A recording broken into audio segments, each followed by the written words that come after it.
All right, guys, it's time for the Next Level Guy Show, a men's interview, interest, and improvement-focused podcast featuring interviews with the greats from all industries to help you better your life.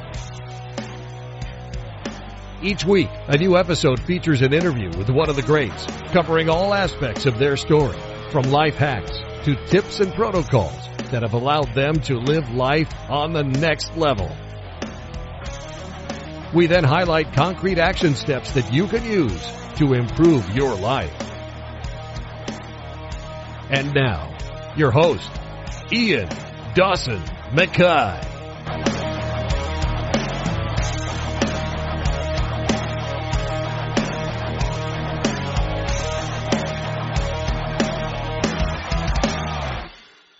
And today's guest is Chris Van Vliet on cameras, connections, and insight. Chris is a 4-time Emmy Award-winning TV host, entertainment reporter, and YouTuber based in sunny Los Angeles, California. He has traveled the world reporting from events like the Oscars, Grammys, and the Cannes Film Festival. You may be familiar with the interviews that Chris posts on YouTube, but to just call them interviews doesn't seem fair because there's so much more than that. Chris dives deep into interesting topics with his trademark conversational approach that makes it feel like two old friends catching up. This is the case whether it's a wrestling superstar like John Cena, The Rock, or Hulk Hogan, or a Hollywood A-lister like Oprah Winfrey, Tom Cruise, or Will Smith. Chris's broadcasting career began in 2005 after he graduated from Wilfrid Laurier University with an honours degree in communication studies. His first on-air job was working as a news reporter and videographer for CHEX TV in Peterborough before hosting the MTV2 show 969 in Vancouver, and then hosting Inside Jam on Sun TV in Toronto. In 2010, Chris moved to Cleveland, Ohio, to work as an entertainment reporter for CBS affiliate WOIO, as also a radio personality on WOK. While in Cleveland, Chris was named Cosmopolitan Magazine's Bachelor of the Year, and he donated the $10,000 prize money to the Boys and Girls Club of Cleveland. He was also awarded the Personality of the Year award honour from the Broadcasters Hall of Fame in 2012. In 2015, Chris moved to Miami to join WSVN's primetime entertainment program Deco Drive. He's an avid bass fisherman and is a co-founder of the outdoor brand Woo Tungsten. He currently resides in Los Angeles.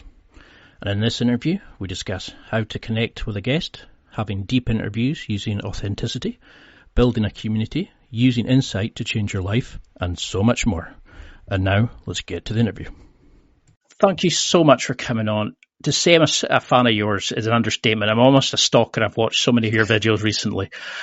For people who maybe don't know who you are, and I bet there's very few at the moment, could you give a quick introduction of who you are and why you're a legend in the wrestling scene?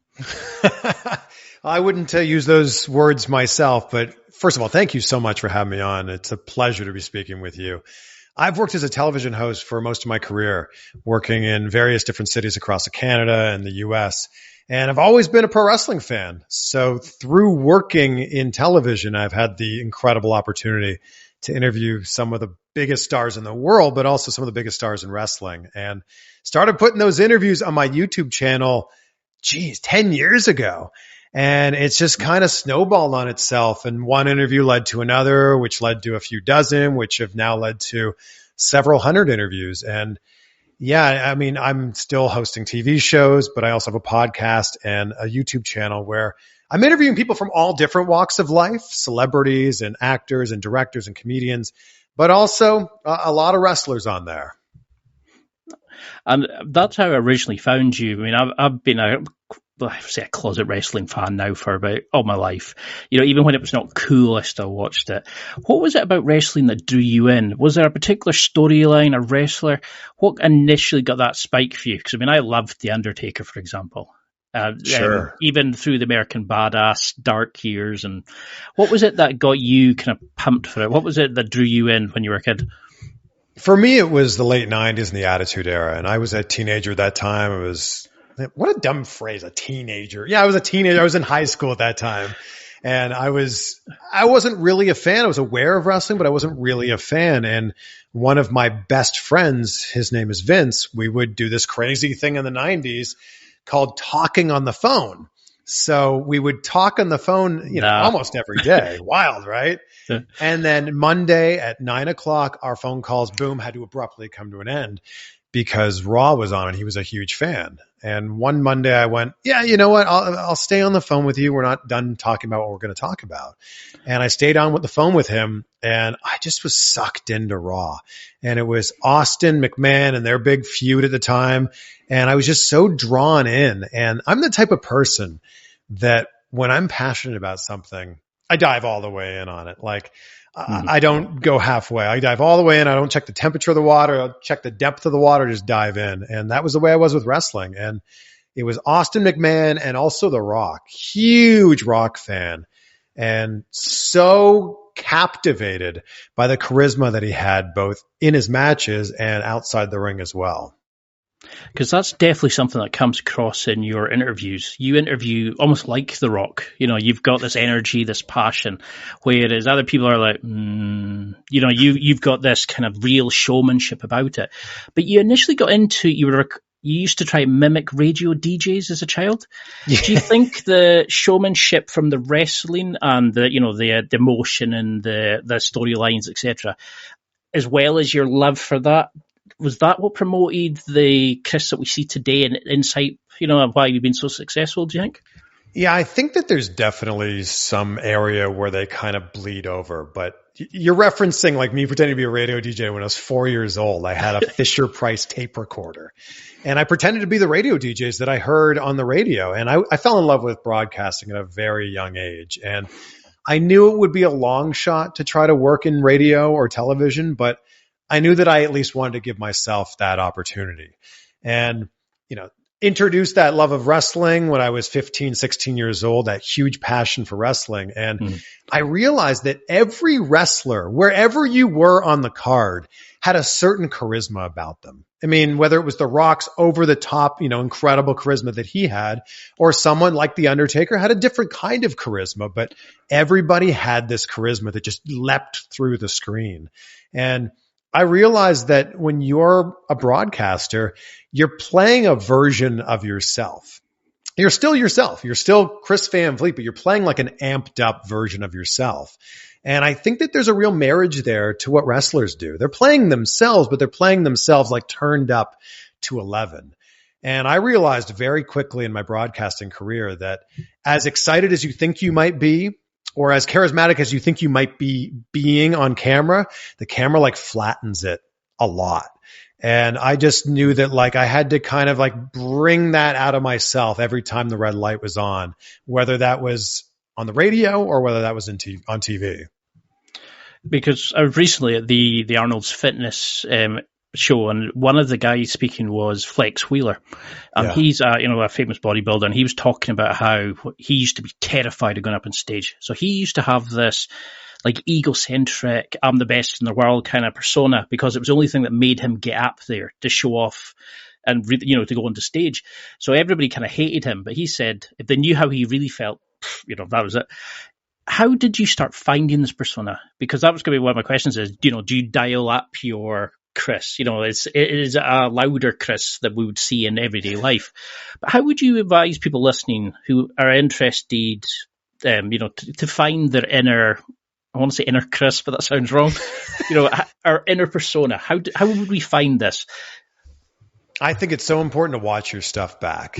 And I think that we live in a time where not even time. The first time you hear yourself, on a voicemail, or the first time you hear a recording of yourself, you go, is that what I really sound like? Oh my gosh, no. And then you see yourself, whether it's on your own iPhone recording or webcam recording, you go, oh, do I really look like that? Do I do that thing with my eyebrows when I talk? And why does this part of my mouth go up and the other part go down? Every day. It is so important to get used to, yes, this is how you look. This is how you sound. This is how the rest of the world sees and hears you. So I think it begins with getting comfortable and self-aware of that's who you are. So it starts there, and then it starts from there. I think you go, okay, what can I work on? What can I do to make myself a little bit better? And I think that that's really it. And like maybe tomorrow you try to amp it up a little bit and then watch that. If maybe it was too much, dial it back a little bit. But I think it's that constant process of like tweaking and tuning it to find out what feels most authentic to you. And also understand that energy is contagious. And if you're, greeting people with this big energy and a smile that feels authentic, they're going to reciprocate that back to you. And if you're going to host a podcast or a YouTube channel or a TV show or radio show, and you're just like, oh, hey, yeah, I'm so happy to have you here. And people are, they're going to see right through this and they're not going to be drawn into that. Because that's definitely something I struggle with. Like I always think I'm shouting, so I have to kind of lay it down. And I always think I don't want to be that guy that jumps in and talks over the guest. So I struggle to kind of know where the role is, know your role. So is that why do you think you've been so successful, that you approach the interviews as a fan, that you want to just connect with the guest, that, you're not trying to keep an image, you're just showing your love for the person you're speaking to? Well, I think for me, I stopped thinking of interviews as interviews early in my career, and that helped a lot. I think that interview scares people. Like that word, is a scary word because people think of it as like interview with a capital I.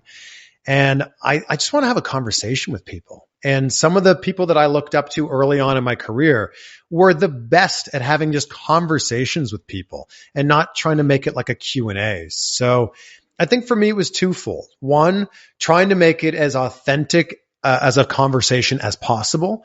Mm-hmm. And number two, especially when it came to wrestling interviews, asking questions that I was genuinely interested in as a fan. And I felt like I had a real advantage there, especially early in my career. Some of my early interviews were with Bobby Lashley. This was my very first wrestling interview I ever did. But Bobby Lashley, Jack Swagger, Jeff Hardy, I did interviews with these big name people.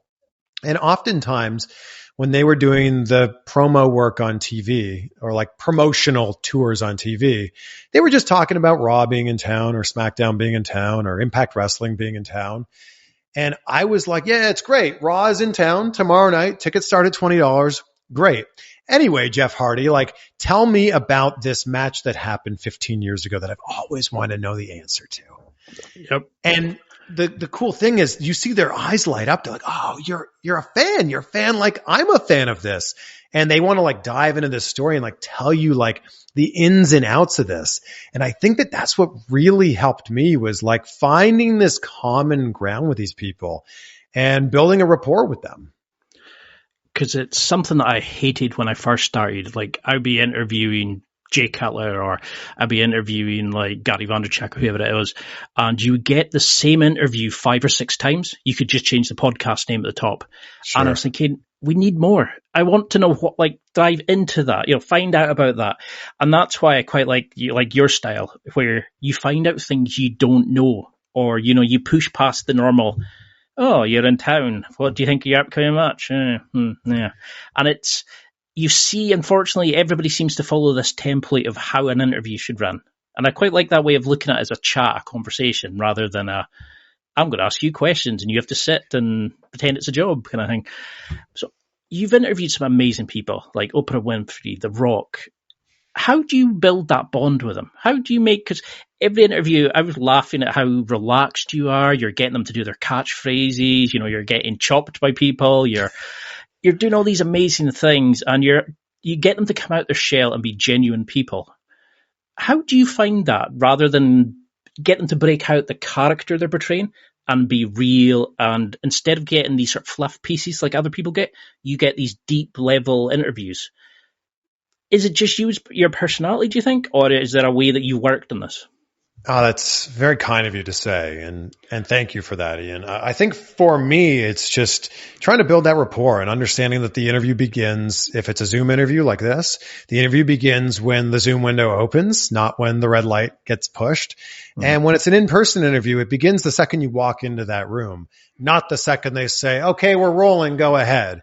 And I think it's important to just build that rapport and also understand that Sure, if they're Leonardo DiCaprio or Tom Cruise or Oprah or The Rock, they're also a human being, just like me and you. And speaking to them as such, I think really levels the playing field instead of like being like, oh, Miss Winfrey, you are so great. Of course she's so great. And it's okay to throw that into a conversation, but I think that there needs to be a point of the conversation where you're speaking to them as if they're another human, and try not to plan it out too much. Obviously know what questions you're going to ask. Obviously know a lot about them. Do a ton of research and kind of plan out the topics that you want to discuss. But if me and you were to sit down for a beer right now, I wouldn't be like, all right, so I'm going to say this, and then Ian's going to respond with this. And while he's saying that, I'm going to be thinking about the next. No, we would just be talking. You'd be in the moment. You'd be present. And I think it's so important to be present and actually listening.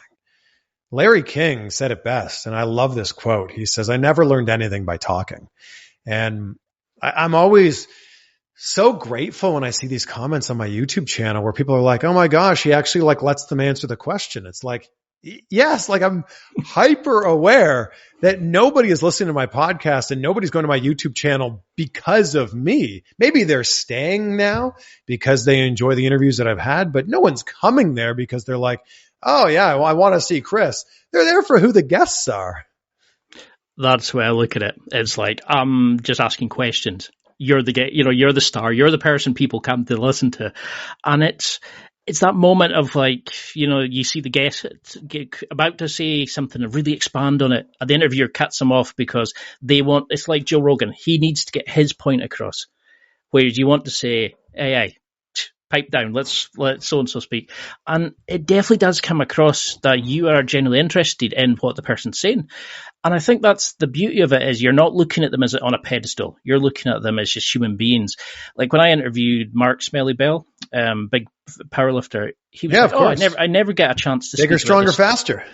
Love a guy like, and he's like, I never get a chance to speak about stuff like this. And I'm like, why not? Like, this is, I love diving into the deeper stuff. That's why I loved your show, because you, like me, want to find the things that work for them and reverse engineer it for us to then succeed. So what have you noticed about all these people that you've interviewed? Is there something about the way they conduct themselves in interviews? Is there something that sets these kind of like top level elite performers off? If you had to kind of summarize it, you've got a great blog post on it, but what would you say is the 3 to 5 key points that you've really noticed with these?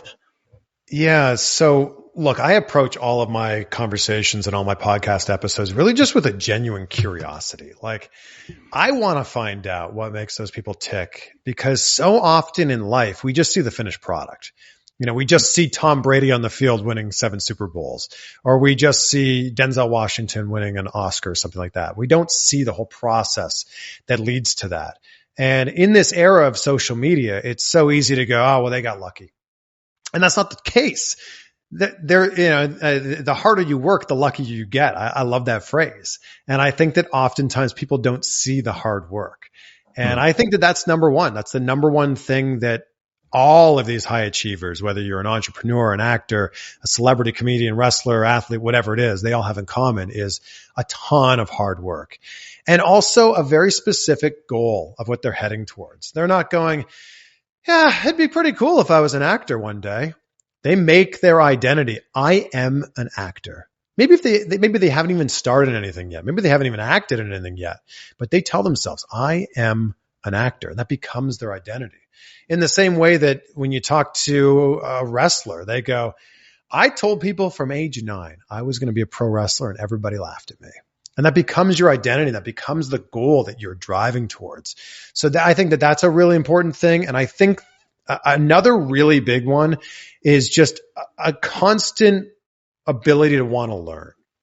Never being the person who goes, yeah, I've learned it all. I am where I'm at, and I don't need to progress from here. It's constantly learning that, or realizing that learning is a process. And I can learn more today than I knew yesterday, and I can learn more the day after that than I learned as well. So I'd say those are definitely a few commonalities. So when you're interviewing these sort of people, how do you actually prep for it? Do you bother going into like deep and checking their career histories and watch videos, or do you just keep your sort of natural curiosity and know enough about them and then let the interview flow? Because I find that when I do these kind of interviews, I'm very kind of, okay, here's his life and here's his, his areas, and I want to stick to these kind of questions. I kind of avoid going back and forth because I always feel like there's so much I want to get from the guest. I find it hard to step out of that. How do you keep these kind of natural interviews but still get such amazing content and hacks and life tips from them? I try to learn as much as I can about that person without over learning, if that makes sense. So I'll listen to a podcast or two with them. I'll watch a YouTube interview or two with them. I will read a Wikipedia entry. And I think a Wikipedia entry is really good because for a lot of people, it gives a timeline of their career. This is what they were doing when they were a kid. This is where they went to high school, possibly where they went to college. This is where they got their break in whatever industry that they're in. And I like to kind of see that timeline because you sometimes will start to see a lot of things in common with all those different people. So I also want to know as much as I can so that if they start talking about a subject that maybe I didn't write a question down for, that I'm prepared. And if the conversation is going to veer right, I can veer right with them and then start to ask those questions. Because when I first started, I was terrified. Like I had these strict 15, 20 questions. And if you went off or kind of like, I found a lot of guests combine the questions. So maybe their answer will encompass 3 or 4 things. And suddenly you see the guest going, okay, what next? And I'm sitting there going, and it's like Tim Ferriss's approach is quite unique because he has 5 to 10 questions that he just asks you regardless. Yeah. And I always think, well, that's fine, but I want to know about this. I would like to know about that. And I like to deep dive stuff and find out stuff that you've never talked about before. But something, for example, like I used to just do audio. I hated video. I hate the idea of putting myself out because I always think I look like a serial killer. And I wanted to get into this point of like when I concentrate, my eyebrows come together and I'm like, oh, is it doing that? Is it my unibrow? Is it, am I like drooling? I always worry that how I'm looking.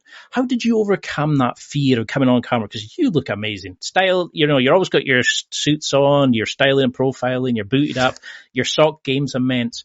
How did you overcome that? Because you did YouTube first and then your podcast.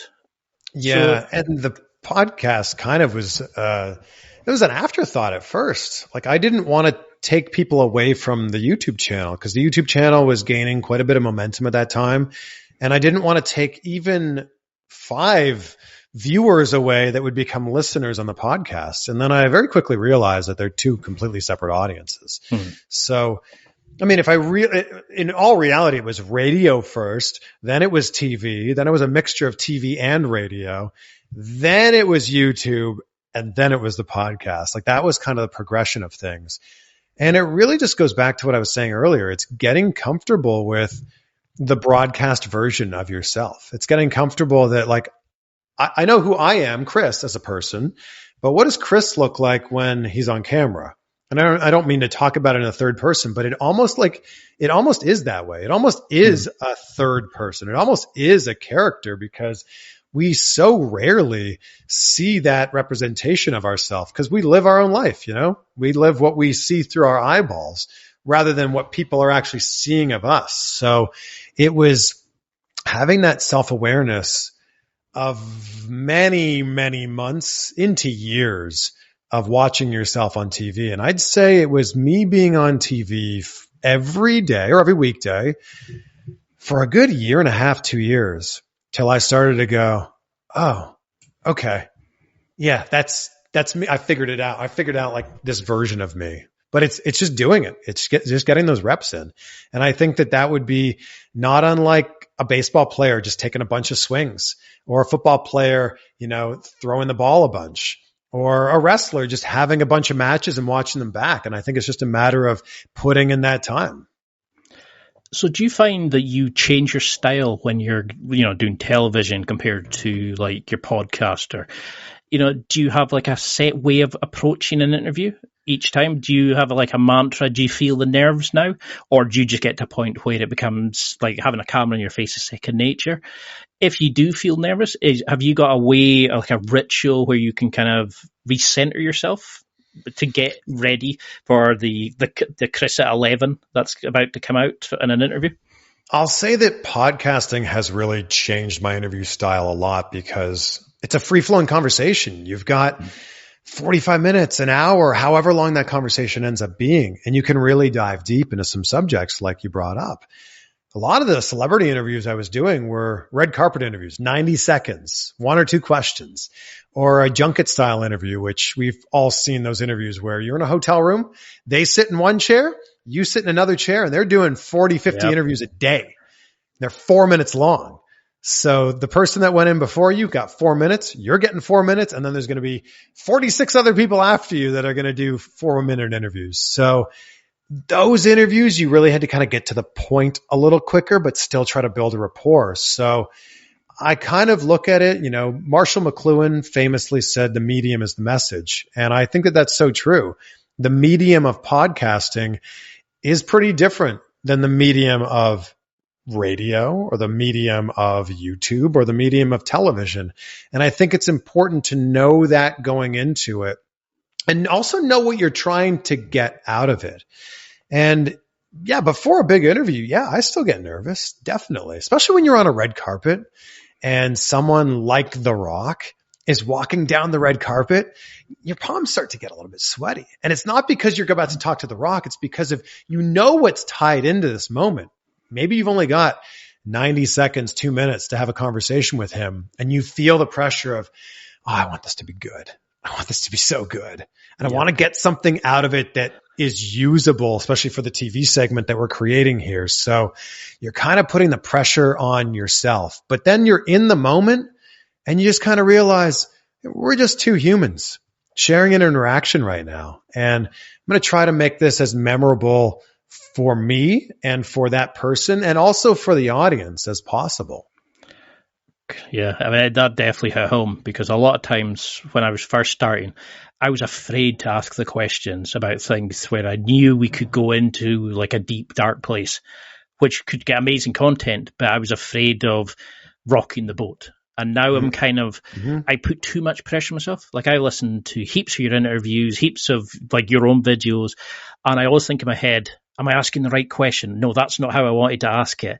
And it's that kind of like, I see it in some interviews where they ask a stupid question and it knocks them for the rest of the interview. And it kind of just teeters at that point. And you want to say to them, no, just refresh it. Like, so if you are in that interview and like the Anne Hathaway, like I know you probably the clickbait title about offending her. If you do make a mistake, if you do want to ask a dodgy question, something like the Billy Gannon incident where you were talking about like his drug addiction. How do you approach these kind of difficult conversations? How do you get them to open up in these senses? Because I find like I was always brought up to speak to the janitor the same as the CEO. Everybody's got a story, treat everybody the same. Yeah.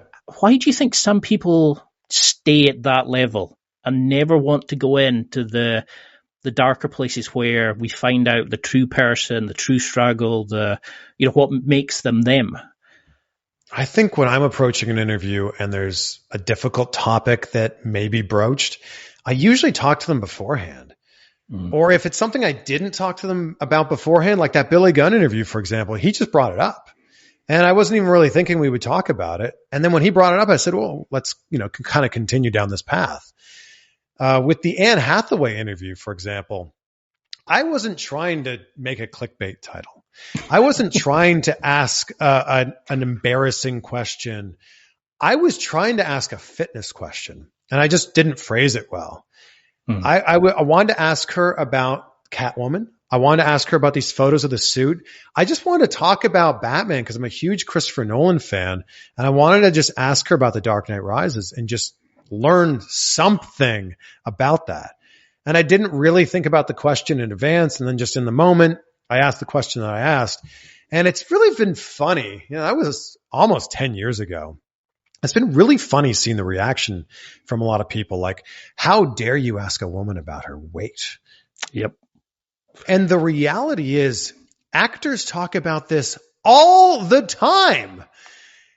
And I've asked a similar question, maybe in a better way, to Hugh Jackman, to Christian Bale, to lots of different actors. And it's not a question that they usually shy away from at all. In fact, Anne Hathaway a few years later spoke openly about how much weight she lost for Les Miserables. And it was just so interesting that, she was fun and she was playful with it. And I've interviewed her many times after that, and she's amazing and super talented.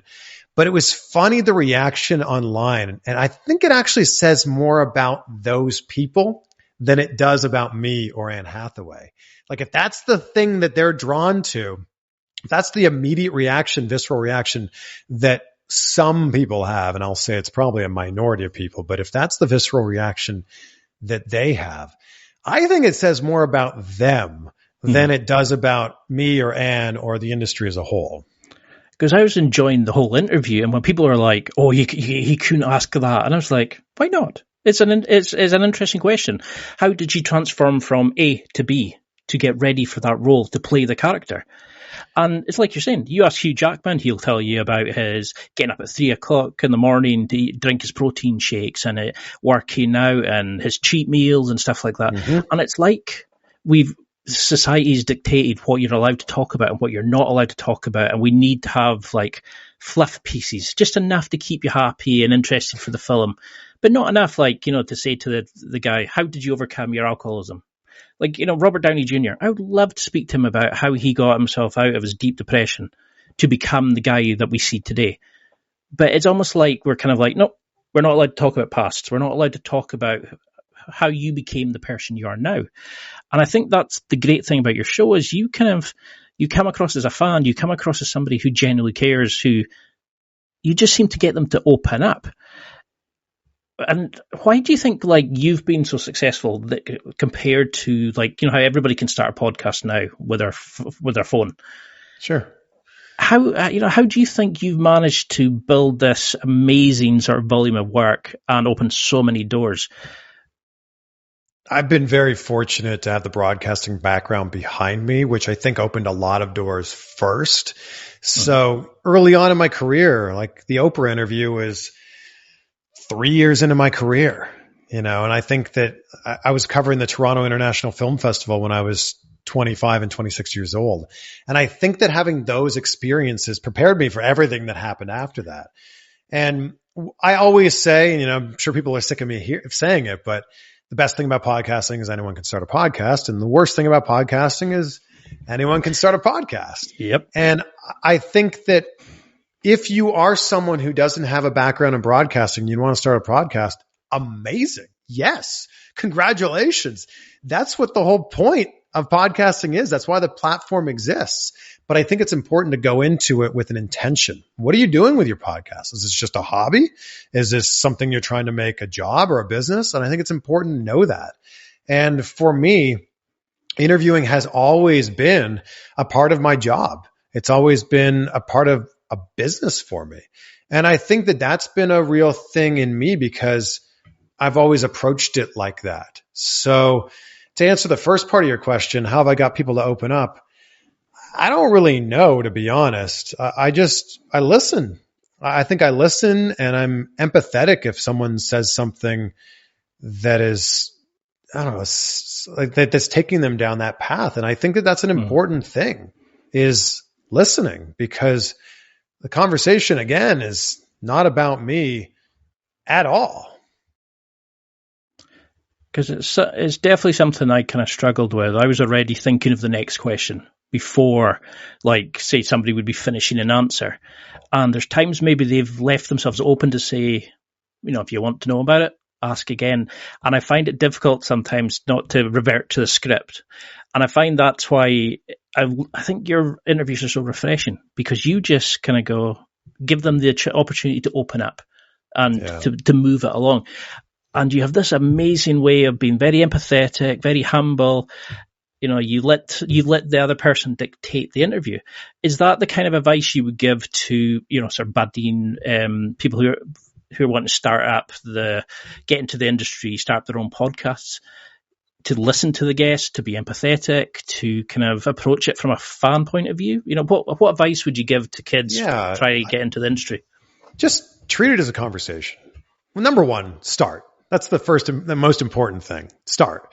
I think so many people talk about starting a podcast or come up with a logo or a great name and then never end up doing anything with it.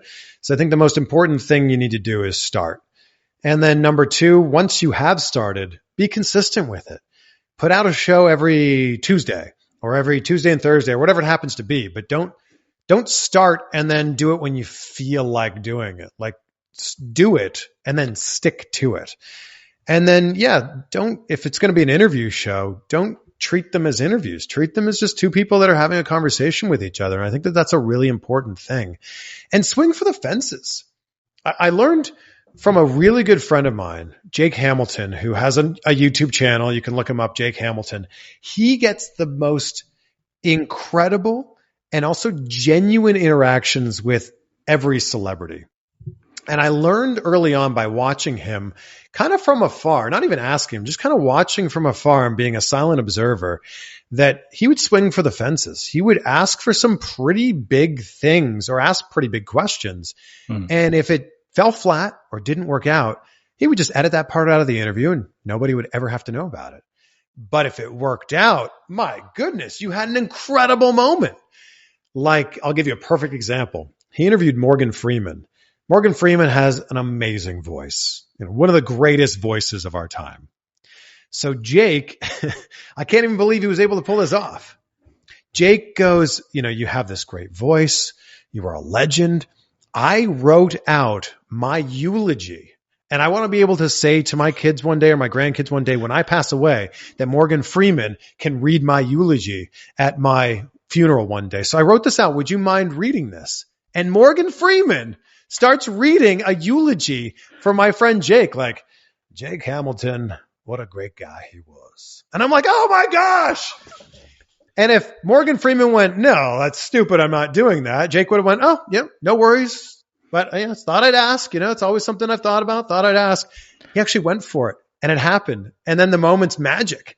And I think that it's important to swing for the fences. And the worst thing that can happen is you strike out, but at least you took a swing. I love it. Was he the guy that pulled It Doesn't Matter on The Rock? No, that's my other very good friend, Kevin McCarthy. Because that's what I love about it, is that kind of like let's just go for this. Because I still feel like just now I'm like, oh, I can't believe I asked him three questions already. I'm kicking myself thinking, let's recover from here. I'm analysing answers thinking, does he like me? Have I annoyed him? Have I, and I think I'm still at that stage. I've done about 110, 15, whatever it is. And I still struggle sometimes to stay out my head when I'm in an interview and be in that moment. So do you approach these as, I'm coming with a point? I want to interview, say if you're interviewing Tom Cruise about a film, that's the very obvious promotion of the film. If you're interviewing, say, Grant Grell, like any of the other hundreds of interviews you've done, do you approach them as, I want to have a chat? Or do you approach them thinking, I want to talk to Billy Gunn about AEW. I want to, speak to Big Show about him moving across to commenting. How strict sort of a focus do you have for your interviews before you start? Because your interviews cover so much ground. But I think it's important with some of those people. Like, it'd be difficult to have an interview with Big Show right now and not talk to him about the jump from WWE to AEW and also the jump from in-ring performer to commentator. Like, I think that there's the 600 pound gorilla in the room that I think you need to address, especially if it's your first interview with somebody. And I think that it's important to go in and know that that's what you're talking about. But then from there, I want to just ask questions I'm genuinely interested in as a fan and also someone who wants to learn. And you bring up Tom Cruise, for example. I interviewed him for the last Mission Impossible film. And yeah, of course we talked about Mission Impossible, but I was also genuinely interested in, like, how does he approach a film? He's done everything. And I asked him, I said, when you go into a film, are you thinking about your legacy? And he goes, no, I don't ever think about legacy. I think about, like, what's interesting to me. And he's like, I've done dramas, I've done comedies, I've done a musical. I just want to do something that interests me and something I can learn from. And I just loved hearing that answer because that's something that I maybe never would have thought about when it comes to someone like him. Because it's like, I remember seeing a picture of you and him arm in arm, and I thought, he's a real person. Because you see him in these, like, all these red carpet events, and he's very kind of, but you feel there's that barrier between the show Tom and the real Tom. Like, he only keeps us from. You seem to break it down, and I think that is a great thing that comes across. There's a lot of people who cannot deal. They can't kind of.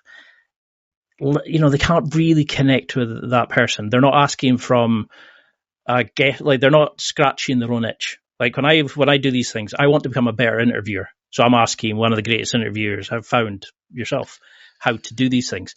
Sometimes I think when, likes yourself come on, you maybe think, they're just going to ask about wrestling. Or Jake Cutler, they're going to ask about bodybuilding. I want to know, like, what makes you tick? What gets you up in the middle of the night? What scares you? How do you deal with the nerves? How do you, And I think sometimes I almost become too much for them.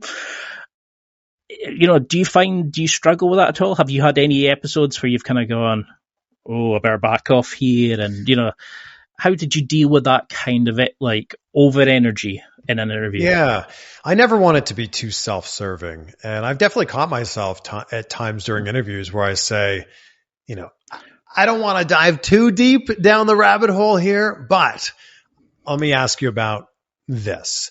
And I'm also hoping that during these interviews, if it's something that I'm interested in as a fan of that person or a fan of that sport or film franchise or whatever it happens to be, that other people who are a fan will also be interested in it. That's my ultimate hope. And then if I'm learning something, I would hope that the audience can also learn something too. It's time for a quick break. There are millions of potential products to buy, so how do you know which ones are worth your hard-earned money? Simple. You go to nextlevelguy.com/affiliates and explore those that will transform and improve your life. You'll find deals, listener exclusives, and special offers with some great companies. Recommendations are 100% honest and only on items Ian has tried or believes in. The companies showcased will make you a better man in all areas of your life. Simply go to nextlevelguy.com/affiliates and level up. Because when I started the show, I wanted it to be to better myself. So I wanted to speak to people who I really admired and learned, like how you became a brilliant interviewer. I wanted to speak to Jay Cutler. How did he keep the consistency to keep pushing himself to get bigger? Like Gary Vaynerchuk, how he became so confident in himself. There was just something about each person. And I just found I was scratching my itch as much, but I also found there were so many other people kind of going, oh, that's really interesting. He discussed this, he discussed that. How would you, because you do the same with your show Insight, where you start finding the hacks and the tips for people to better themselves. How do you listen to an interview and say, okay, it's not so much just the interview, like how to use this. How can we listen to the Insight interviews and go, oh, I can reverse engineer that and build that into my own life? Well, I'm fascinated by the idea that if somebody's doing the thing that you want to do, that just means it's possible for you to do it. Mm-hmm. And I've been blown away by this idea since I was like a young kid, because when you're a kid, you feel like you're just moldable. Like anything is possible when you're a kid. And if you're a young kid and someone's drawing really well, like I would always be the kid who would go over them and be like, show me how to do that. Like, I want to learn how to do that. Or if someone went away for the summer and then came back and they were that much better at baseball, basketball, volleyball, whatever, I'd be like, what was it? Like, what did you do? How did you figure this out? How can I do that? And for some reason, we lose this curiosity as we get older and kind of just get stuck in our ways. And I'm doing whatever I can to kind of break out of that and go, oh, no, if that person has a #1 podcast, or that person has 1 million subscribers, or that person has 1 million followers, or whatever it happens to be, that means I can do it. How can I do it? Like, what's the plan here? And you mentioned reverse engineering, and I love that. Like, I love that idea. Like, if they're at step 27 and I'm at step 2, I want to figure out what step 26, 25, 24, 23, all the way back to where I am happens to be. And that's why I love picking the brains of people who have done the things that I haven't quite done yet, but want to do. I was actually just speaking last week. I was on stage in Miami and I was speaking at a conference there, and I thought it went pretty well. But then I watched the other speakers that went on after me and they just crushed it. Mm. And after they got off stage, I said, like, teach me. I want to learn. I want to get to the level that you're at. And I understand that, like, this was one of my first bunch of speeches and you've, done hundreds of thousands. How can I get to your level? And I think that really, truly anything is teachable and anything's learnable. Because I certainly feel like when I look at you, I kind of go, he's a complete package. You look the part, you act the part, you've got the energy. Whereas I still feel like I'm a shadow, like I'm getting there. And I get a kick when, say, a guest says, that's a really interesting question. But I don't feel like I've gone out there. Like I feel like I'm leveling up each time.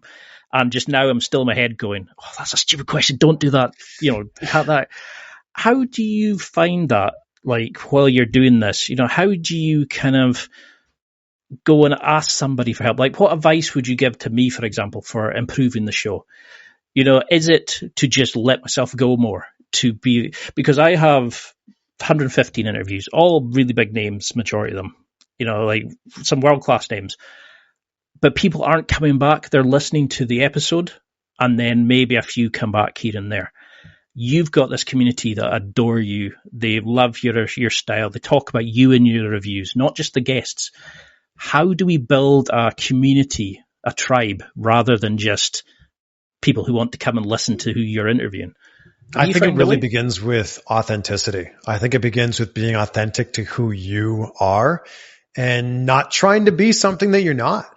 Because I think people will see right through that, especially now in the era that we're living in with social media. People see right through that so quickly. So I think it's just important to be authentic to who you are. And if something's interesting to you, it's going to be interesting to hundreds, thousands, if not hundreds of thousands of other people out there. And also realizing that it just takes time. Like Rome wasn't built in a day. All of these great podcasts were also not built in a day or a week or a month. I think it's important to just build and celebrate those little wins along the way. If last week you got 1,000 downloads and this week you got 1,010 downloads, man, congratulations. And I think it's really important to be celebrating those little wins because 1% better every single day compounds on itself and ends up being 365% better by the end of that year. I mean, you've made some amazing achievements. You're a 4-time Emmy winner. You've interviewed like star after star. You've been beaten up in wrestling. You've compared. You've done so much.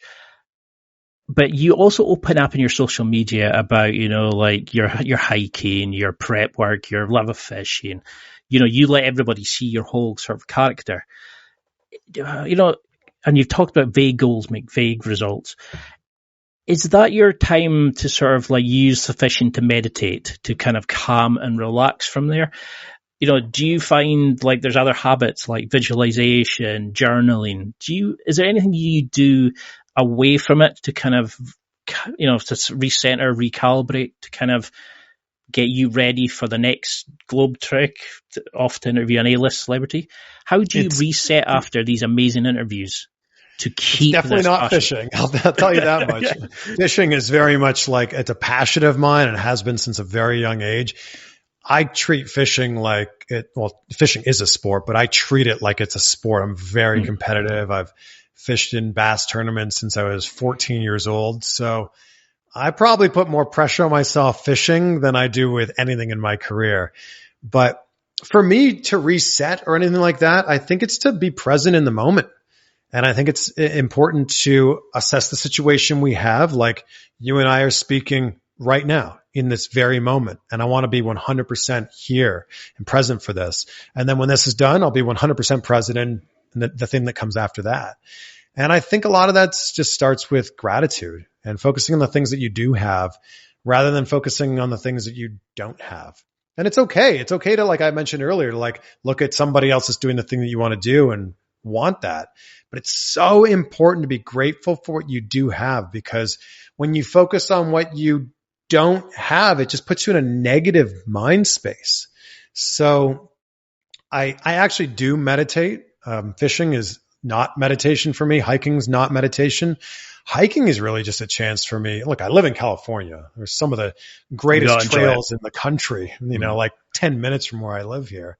That's just a moment to put my phone in my pocket and not look at it for an hour or two or three. And sometimes that's forced when you're in like the Angeles National Forest, which is like half an hour from here, and there's no signal.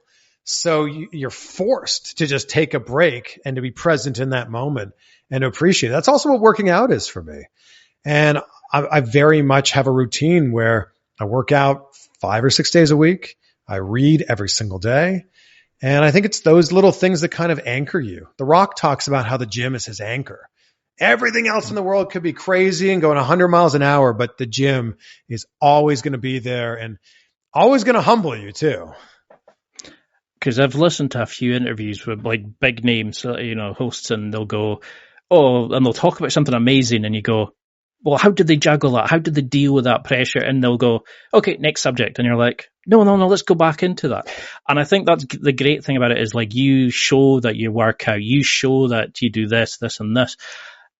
Have you found a way of juggling the demands? I mean, you're constantly doing like trips away to do things. You've got your podcast, you've got your TV work, you're doing TV programs. How do you juggle these conflicting demands and keeping all the plates spinning? Have you found any way of kind of and you've got to do your own time, and you've got to work out, and you've got a date, etc. How have you found that juggling demands to keep this amazing show running, to keep everything going at the level that you're, because it's amazing, but you must be exhausted all the time. How do you keep that and the look you've got and the gym and because you're elite at so much? How do you keep doing this, do you think? I think it's about having non-negotiables. So for me, the gym is not negotiable. And for the most part, unless I have a super early flight, sleep is non-negotiable as well. And I think that anybody who's functioning at a high level in whatever they're doing, they'll tell you the same thing. Like, you need to get your sleep. You need to be well rested. So I think for me, it begins with those and eating well. Like I do not do well on an empty stomach at all. Like, the working out and eating, like, that's my coffee. I don't drink coffee. So like, that's what drives me. That's what gives me energy. And also I schedule things out. Like, I block it off in my calendar, and I before I go to bed at night, I write out a get to do list for the next day. And I phrase it like that intentionally. I use that language of the get to do list. I think a lot of people call it a to do list. Like, oh, these are the things I have to do tomorrow. No. These are things I get to do tomorrow. How lucky am I that I get to have this conversation with you right now? How lucky am I that before we started this, I got to talk to Adam Cole and have a great interview with him? And how lucky am I after this that I am capable to go to the gym and have a workout? Like, I'm so excited about that stuff. And I think that language is so important in phrasing it. And when you start to say, these are the things I get to do today, instead of saying these are the things I have to do today, your whole world changes. I love that, because I've done similar where instead of saying, oh, I hate so-and-so, for a slight that happened, I kind of go, oh, I hope they're okay. And that immediate kind of switch of being nice to somebody, it cuts out all that negativity. It's like comparison on social media. You're seeing somebody's selected highlight and you're judging your entire life on them. And, you don't know what they've gone through, the work they've put in. And I think that's the problem, is we're too busy comparing to really understand somebody. And that comes across in your work as you're very empathetic. You truly kind of take the time with somebody and listen to them and feel them out. And I love at the end of your show where you'll ask what they're grateful for. You really kind of go into, you talk about in your social media, like what you're grateful for in your life for that stage. Why do you think gratitude is such an important part of our lives? Why, what benefits do you find it gives you? Because since I've started doing 3 a day, it just cuts you out that depression. How have you found gratitude, and why do you think it's so important for you and your podcast? I just think it's like a superpower because you're focusing on what you have. And so much of our life is focusing on and you mentioned it with the highlights on social media. It's so easy to see the trips that somebody's going on, the clothes they're wearing, or the body that they've attained or whatever, instead of focusing on what you have. And I think it's so important to be grateful for the things that you have. So it's been a practice in my life for a long time to start and end my day with gratitude. And I started ending my podcast with that partially because I want to learn what that person's grateful for. But a bigger part of it is then the viewers can go, oh my gosh, that famous person, that celebrity is grateful for things that I'm also grateful for. Mm-hmm. And I want people who are listening to go, I don't need to be rich or famous to be grateful for my health or grateful for my family or grateful for food on my table or whatever it happens to be. And I want to be able to point out the obvious to people because sometimes the obvious isn't so obvious. Sometimes common sense isn't so common. And I think it's important to point out for people that we should all be grateful for these same types of things. So that's been a big reason that I'm ending my podcast with that. And also, I just like the cohesiveness of that. I like the consistency of that if you've been listening to my podcast for the last 6 months, you can count on that being the last question. And I'm a really big fan of Tim Ferriss. You mentioned him. I love his question about if you had a billboard, what message would you put on that billboard? Yeah. Even if I'm not interested in the guest, I'll sometimes fast forward to that part of the interview just so I can get that insight. Or Lewis Howes has an incredible podcast called The School of Greatness. At the end of his interview, he asks the question, what are your 3 truths in life? If they took away everything, all your video recordings, all your audio recordings, everything, and I gave you a pen and paper, and you could only write down 3 things that you knew to be true, what would they be? And he asks us at the end of every interview. So sometimes I'll fast forward to the end and be like, those are 3 great truths. It's something I gotta go back to doing. I used to ask, what's an unusual fact about yourself that you haven't talked about or not many people know about you? And people will come out with these amazingly different questions. Or, you could have a dinner party, 5 people, can be celebrity or dead, living or, fictional. You pick them, your ultimate dream 5 dinner party guests. And the things people come out with, and you were like, yeah. I'm sure a psychologist would have a field day. And I love that kind of a thing. And I love the way it kind of finishes the interview. Yeah. So one thing I used to love doing was I would always act as if, if I was bored at work, I'd pretend I was Jack Bauer trying to disarm a nuclear bomb, like on 24. If I was doing something boring, I would pretend I was in a movie scene and how their character would be in it, act like the character. But like you were saying before, it's difficult to act as if somebody, because if you're not authentic, people see through that.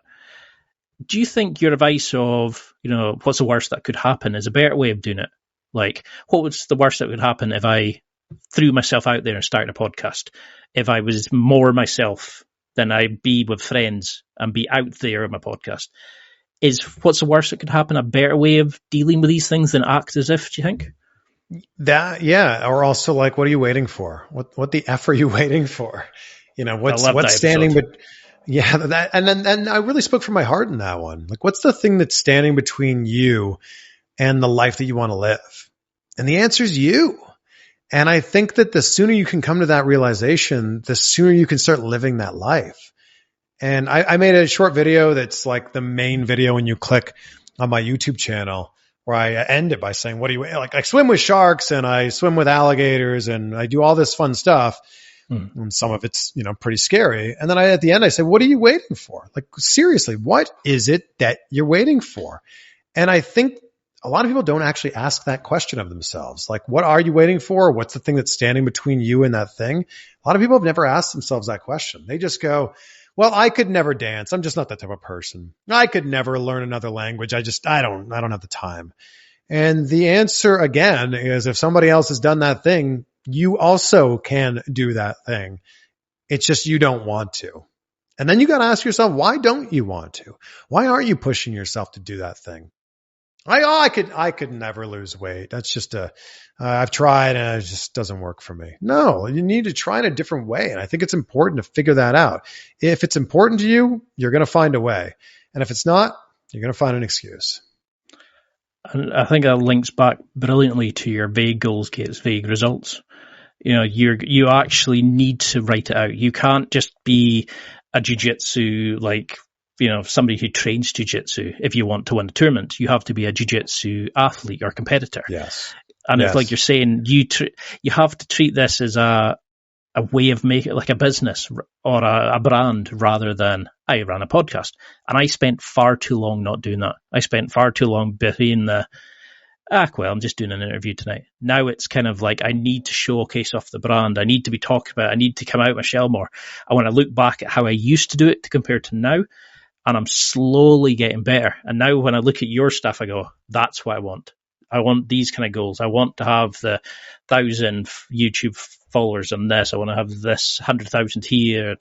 And I think that's the beauty of it. But how do you mean vague goals get vague results? How have you found setting goals? Is there a way that you know if something is true, if it's a vague goal, if it's a true goal? What tips have you got for goal setting for people listening? I think it's important to set a goal that has a timeline on it. And I think it's important to set a goal that is specific. So I'll give you an example of a vague goal. A vague goal is, I'd like to lose some weight this year. That's fine. I hope that you do. But the thing is, if you lose 1 pound this year, you have lost some weight. Congratulations. You've achieved your goal. So I think it's more important to go, I'd like to lose 10 pounds by December 31st.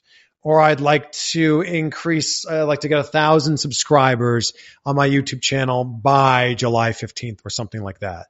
And I also think it's important to put that out into the world and to make yourself accountable for it for two reasons. One, you can have your followers and your friends cheering you along, being like, yes, Ian, you can do this thing. I'm so excited for you. And number two, it holds you accountable. You've put that out into the world. You've given yourself 6 months to do this. 6 months is going to turn into 5 to 4 to 3 to 2 to 1, then into weeks and into days. And I think it's important to keep yourself on track for that. So if there's something that you really want to do and you're not just saying it, put it out into the world and hold yourself accountable for it. Now, this question might be a bit left field. Now, according to your Wikipedia page, you've won quite a few Bachelor of the Year awards. How have you found... Now, you go jet setting to these kind of premieres, you do these talk shows, you do all these kind of amazing things, and you do your own podcast.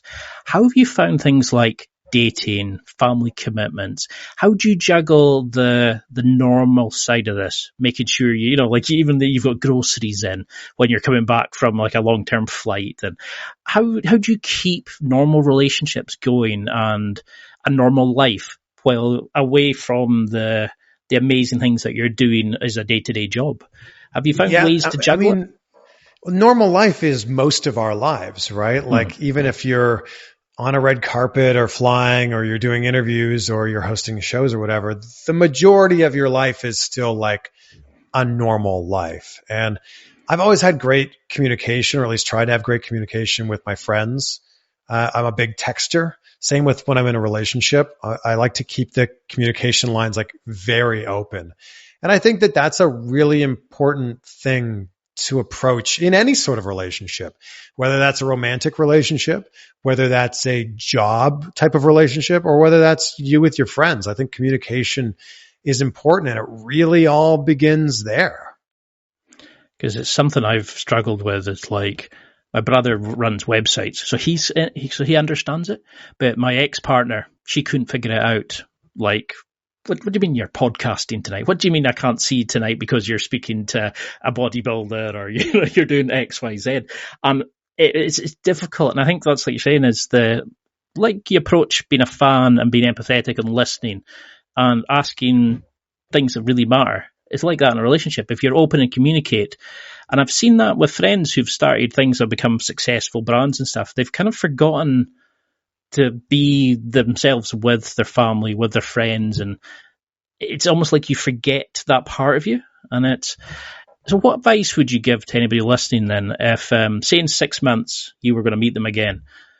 what would you give them as their kind of goals for the next 6 months? Like, say they want to start their podcast, they wanted to build a brand.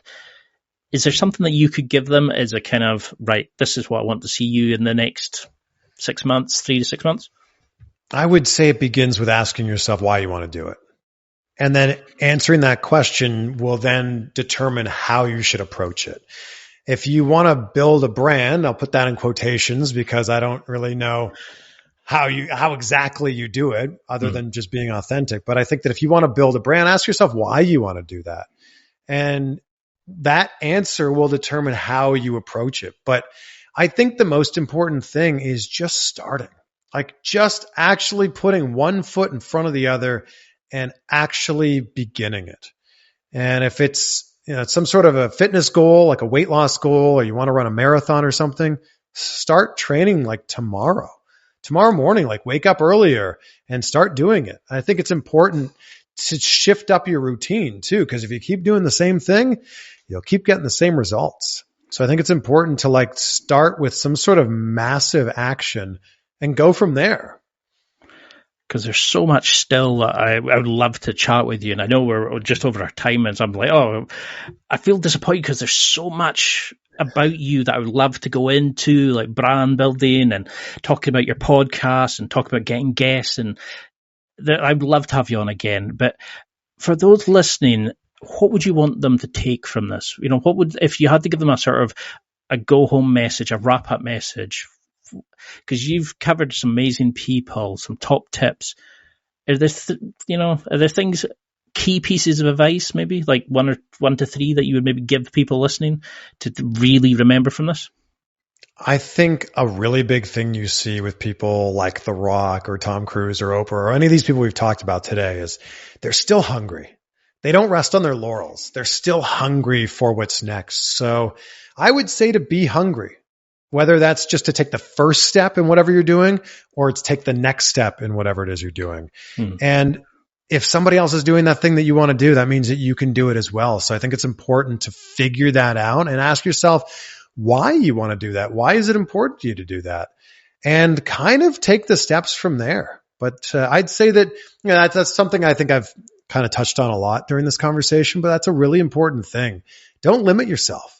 Because you will rise to those limitations and then you'll be kind of capped there. And I think it's important to realize if there are limitations or limiting beliefs in your life, why are they there and how can you get rid of them? Because when you're sitting there with 4 Emmys behind you, you've interviewed who's who of A-list celebrities. Do you think that's why you've also been that level of success, is that you're constantly thinking, what's next? What's next? You're always hungry. You're never kind of going, I can rest on that laurels. That you've used this as a kind of, okay, that's a launching pad. What's next? Who can I go to? Let's start a podcast. Have you kept that hunger, do you think? Oh, yeah. And early on in my career, I never took no for an answer. Like I didn't foresee a future for myself that didn't involve me being on television. And every no that I got, I just knew was taking me one step closer to eventually getting a yes somewhere. And it took a lot of convincing and a lot of manipulating for me to get my first internship at a TV station that ended up turning into me getting an on-air job. But I just didn't see a situation where that wasn't going to be a possibility. Well, we've chatted about like how to be a better interviewer, and there's still so much area to go into. So I've definitely got to get you back on. But I like the idea of going back to having like a finishing question. So for me, it would be a next level guy, in my opinion, is somebody who lives life on another level, that does something better because of the passion, intensity, whatever they put into it. What do you think makes somebody an elite performer like that? Because we kind of touched on this earlier, but if you had to sum up a next level person or guy, how you want to call it, what would you say makes somebody that? I think a common trait for anybody who's performing on the next level, guy or girl, man or woman, is self-awareness. I think knowing who you are and then being able to present yourself to the world as that authentic version of yourself is so, so important. This is why we love The Rock so much. This is why we love Will Smith so much, because they're authentic and we can see a little bit of ourselves in them. So I think it's important to look within first before you can look outward. I love that. And I know we're way over time. I'm really sorry. Hopefully you don't have another point. But for people who want to connect with you, follow you, listen to the show, how do we find you on social media? Like, what events have you got coming up that we can watch you in? Is there any TV shows you've got coming up? And how do we find you on social media? Well, wherever you're listening to this right now, you can find my podcast called Insight with Chris Van Vliet. And then on social media, it's just at Chris Van Vliet. That's Instagram, Facebook, YouTube, Twitter, and also TikTok.